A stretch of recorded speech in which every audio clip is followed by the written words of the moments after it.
করে ঝোলাবো আমাদের দেশের স্বরাষ্ট্রমন্ত্রী বলে গেছেন, এটাই স্বাভাবিক। তার কারণ হচ্ছে যারা গুন্ডা বদমাশ তাদেরকে তো উল্টো করে ঝোলানো উচিত। তাদের যারা রিগিং করছে এতদিন পর্যন্ত ভোটের সময় তাদেরকে তো উল্টো করেই ঝোলানো উচিত, একদম ঠিক বলে গেছেন। এবং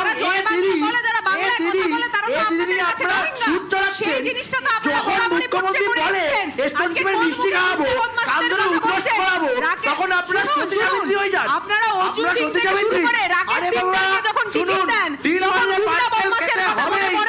শুভেন্দু অধিকারীর উপর কতগুলো কেস রয়েছে, সেই জিনিসটা আজকে পেশ করুন। দ্বিতীয় গতিসূত্র পড়েছেন, কথা মনে পড়ে না? গতিসূত্র পড়েছেন, একটা বক্তব্য রাখা যাচ্ছে। এখন আপনাদের কণ্ঠস্বর প্রতিক্রিয়া আছে।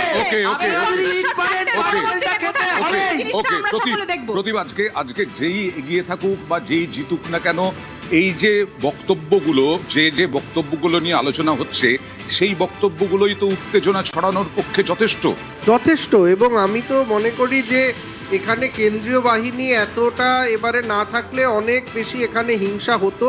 ফলে সেই যে বক্তব্যগুলোর যাতে কোনো রিপারকেশন না হয়, আমি জানি না এই বক্তব্যগুলো রিপারকেশন না হওয়ার জন্য, বিশেষ করে স্বরাষ্ট্রমন্ত্রী যেভাবে বলেছেন যে উল্টো করে ঝুলিয়ে রাখা বা এই ধরনের নিদান, এইগুলো কিন্তু আমি বলবো যে হিংসার জন্য যথেষ্ট। এবং সেই জন্যই বোধহয় এখানে এবারে এই কেন্দ্রীয় বাহিনী ছিল, যাতে হিংসাটা না হয়। এইবারে কথা হচ্ছে ইলেকশন পরে পোস্ট পোল ভায়োলেন্সে তো পশ্চিমবঙ্গ অনেক এগিয়ে থাকে। এইবারে কি হবে? এইবারে এখনও কিন্তু বলেছেন যে 2 মাস কেন্দ্রীয় বাহিনী এখানে থাকবে, কিন্তু এই কেন্দ্রীয় বাহিনী এখানে থাকা কতদিন থাকবে?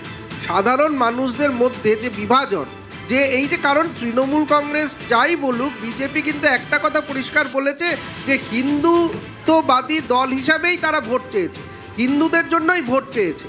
ফলে সেইখানে আজকে কিন্তু তারা কিভাবে, এবং যিনি বিরোধী দলনেতা প্রাক্তন এবং এখন শুভেন্দু অধিকারী, তিনি কিন্তু বলেছেন মুসলিমদের তিনি চ্যাংদোলা করে বাইরে পাঠিয়ে দেবেন, এটাও বলেছেন। তাহলে এই কথাগুলো আগামী দিনে কিভাবে সম্প্রীতির পশ্চিমবঙ্গে থাকবে, শান্তি পশ্চিমবঙ্গে থাকবে, সেটা কিন্তু একটা বড় প্রশ্ন।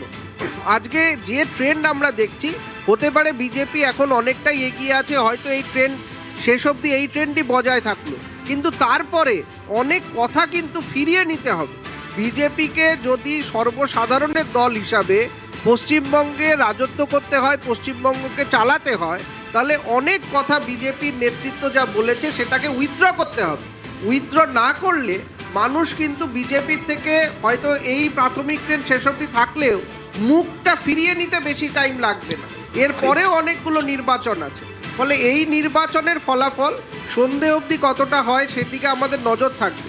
কিন্তু হিংসা ছাড়া পশ্চিমবঙ্গ সম্প্রীতি নিয়ে, সব ধর্মকে নিয়ে যদি বিজেপি পশ্চিমবঙ্গে আসে এই ট্রেন্ড অনুযায়ী, তাহলে সেটা তারা কিভাবে রাখবে, সম্প্রীতি কিভাবে বজায় রাখবে সমস্ত।